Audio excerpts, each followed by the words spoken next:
અને વાત હવે સુરતની જ્યાં નંદુબા સ્કૂલમાં એબીવીપી દ્વારા વિરોધ કરવામાં આવ્યો છે। શાળાનો મેઇન ગેટ ખોલી અંદર ઘૂસી હોબાળો મચાવ્યો। વાલીઓની ફી ભરવાનું કહેતા એબીવીપીએ જાણ કરી હતી, જે બાદ એબીવીપીના કાર્યકર્તાઓ શાળામાં પહોંચ્યા હતા અને હોબાળો મચાવ્યો હતો।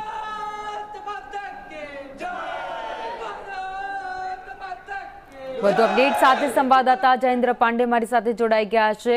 જયેન્દ્ર, નંદુબા સ્કૂલમાં એબીવીપીના કાર્યકર્તાઓનો વિરોધ।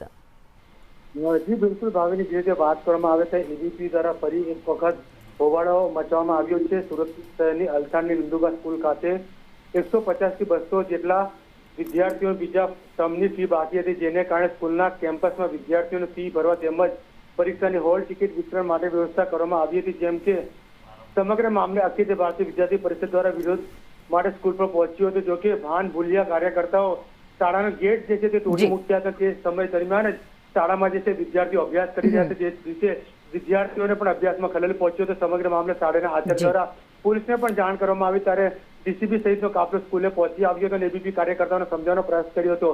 મહત્વની બાબત એ પણ કહી શકાય છે, એબીવીપીના કાર્યકર્તાઓ અગાઉ સુરતના એમટીબી કોલેજના આચાર્ય છે તેમને બાનમાં લીધો હતો, ત્યારે ફરી પાછી શહેરના જે છે નંદુબા સ્કૂલના આચાર્ય મહિલા જે છે તેમને બાનમાં લેવાનો પ્રયાસ કર્યો હતો, પણ સમગ્ર મામલે હાલ પોલીસે કચરો જે છે મામલો થાળે પાડ્યો હતો। હાલ સમગ્ર બાબતે આચાર્ય દ્વારા જો પોલીસ ફરિયાદ કરવામાં આવે તો તેમના વિરુદ્ધ કાયદેસરની કાર્યવાહી થઈ શકે તેવી શક્યતાઓ કરી। જી, આભાર માહિતી માટે।